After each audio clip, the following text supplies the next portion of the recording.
Okay, you get to Glasgow and it's a lot of hills and it's raining and it's about 55 degrees Fahrenheit and it's raining. Even when it's not if it's not raining a lot, people call that sunshine. Like, it would just be raining a little and people are like, "Oh man, it's beautiful. We're having a wedding today." And I'm like, "What? You're having a wedding out here?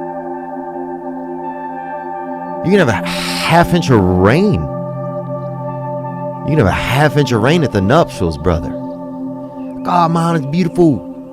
It's beautiful."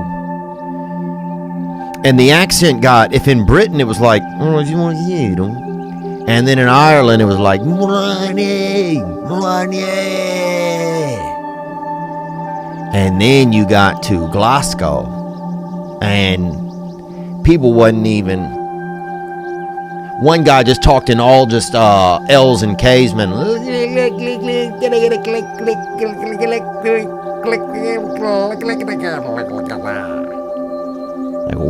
what, bro? You're the mayor? But the people of Glasgow, man, right when you look in their eyes, they're beautiful. They're good people, man. They're good people, and they have cigarettes even for breakfast. You see a 6-year-old over there banging out a Doral.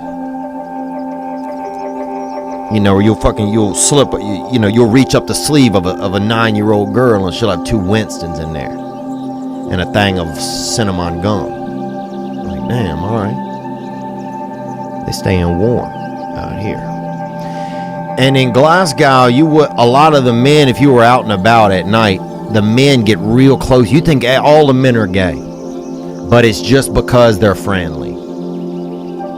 You see 9 dudes hugging each other around the neck, and you're like, dang, everybody's loves men here. It's, the women, they never gonna have any, little chickadees, because the men are just, just loving each other. But it's just friendship. It is just friendship, but you can't tell because they're just such mates. They call it mates. And checkmate, that's when you're either playing chess or you actually are fully on, you full on homosexual. And that's beautiful, man. Isn't it? Everything's great about that. If you're homosexual, bro, then you did it. So that's great. But yeah, the Scottish, man, it was great. We went out in Glasgow. I put a video of it on my Instagram, and it was just electric. It was electric. And then hung out in Glasgow for 2 days. And yeah, just kind of dreary, rainy. Stayed at a nice place there, though. It was a nicest hotel we stayed in. And the people of Glasgow, man, just walking up and down hill, just getting it done. Eating haggis, and I think that's basically I don't want to say it's, I think haggis is like the stomach, or it's like the damn, whatever connects your stomach to your nuts, bro. That's what it is. And it's Scottish, and they eat it. So no wonder they drink. I'd drink too if I ate that. If I had a fucking half, if I had 2 panfuls of somebody else's nuts, I'm having a Michelob Light, bro. No doubt about it. And yeah, I heard they had a lot of cocaine in Scotland. I didn't have any, but that was like a popular export that I heard about. I'm trying to think of particular specific. I mean, that was just it. That was the UK. It was a lot of. It was just great. It was just a lot of go, go, go. People think, oh, did you travel? Did you get on a camel? Did you do anything? Man, I didn't. By the time you get off stage at night, there's no places open to eat. You got to find a spot to eat, and next thing you know, it's 1 a.m.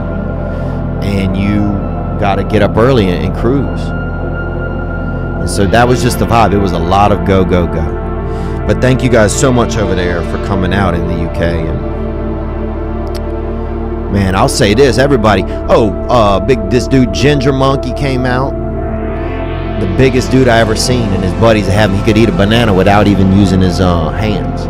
He could peel it right out of there with his teeth and everything. And his buddies kept having him do it. The dude probably had fucking 9 bananas after the show.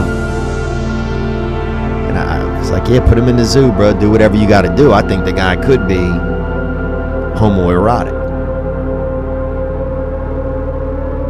You know, this guy could be the mayor of West Hollywood in probably 45 minutes. All he needs is one good YouTube video. But that was that, man. Yeah, a lot of for the breakfast they had a lot of like meats. Like somebody give you a cut, 9 little cuts of beef for breakfast. Like, what in the hell is? Every meal seemed like you were in the military. Like a little pot of beans and some hard piece of bread and like, what is this? Like oh, it's the UK, mate. And that was more in Britain, but the people were great, man, across the board over there. And I love you guys, and thank you so much for coming out and just making me feel welcome even after I couldn't make it in the first time in September. Yeah. And here, let's take a call. We'll take a call.